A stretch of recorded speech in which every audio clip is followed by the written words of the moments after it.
Okay, I can proudly say that I'm Stop the Bleed certified. No, that is not an accomplishment, but it is something useful. It does mean that in the case of an emergency, I can potentially save a life. I believe that if you are over 12, you should be Stop the Bleed certified.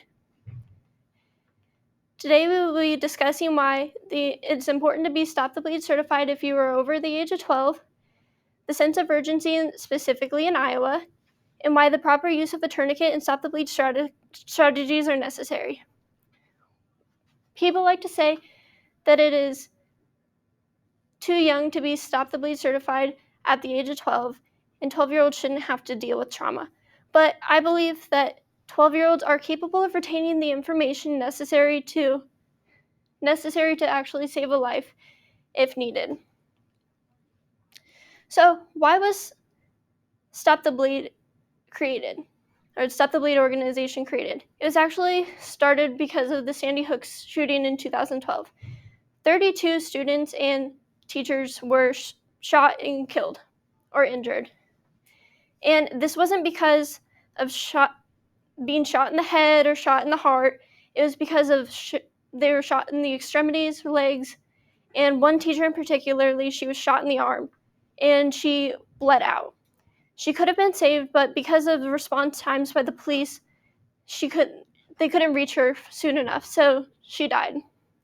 So a group of surgeons got together and they created Stop the Bleed, and now we use these strategies today. But you can also use Stop the Bleed strategies because of car accidents, weather conditions, sports injuries, and school violence. Something you may not know is the school violence, like the stabbing in South Omaha that happened very recently. This Stop the Bleed strategies were actually used to save a student in South Omaha stabbing.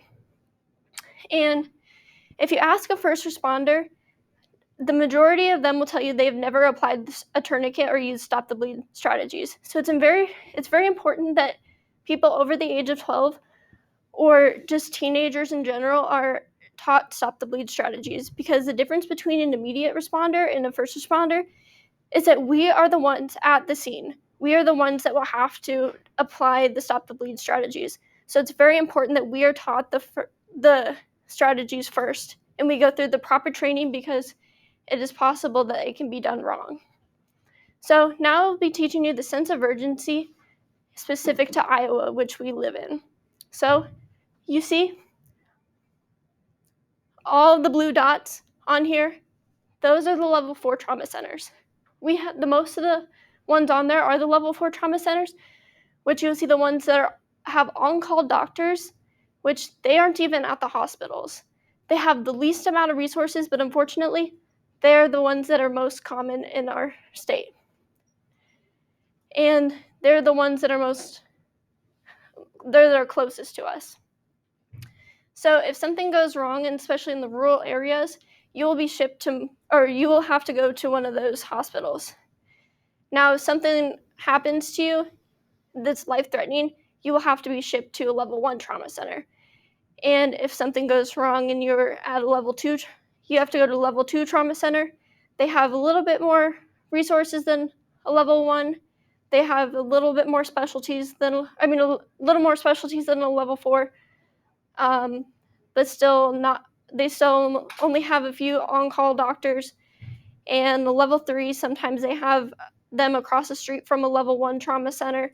And but most of the time, you want to go to a level 1 trauma center, you'll have to be shipped there for any kind of fatal or potentially fatal injuries, life-threatening, any Stop the Bleed injuries, because they will have on-call doctors.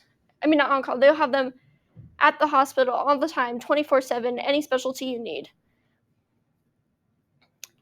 Now, why is it important that you need to apply the tourniquet properly? Well, you have to apply it properly because you need it tight enough to put you onto, or to get you to that level 1 trauma center.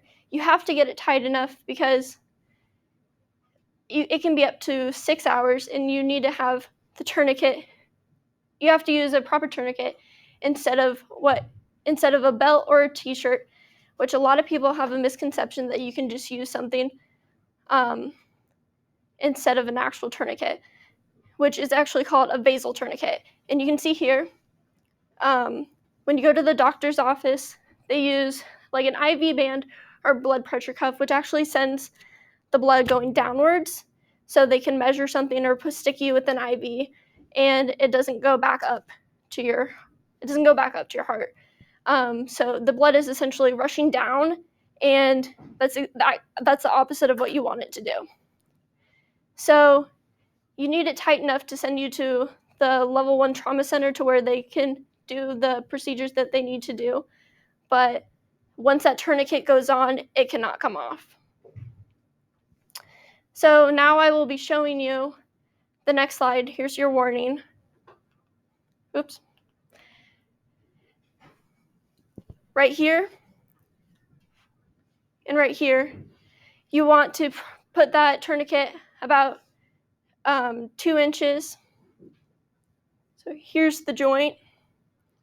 Here's the view of the joint. You want to put that 2 inches above. And right here, if you apply that properly, you would see that no drops of blood are coming out. And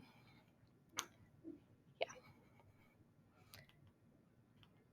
Today we went over the importance of being Stop the Bleed certified over the age of 12. We went over the sense of urgency specific to Iowa and why proper use of tourniquet and Stop the Bleed strategies are necessary. And the thing I wanted to tell you is the only thing more tragic than a death is a death that could have been prevented.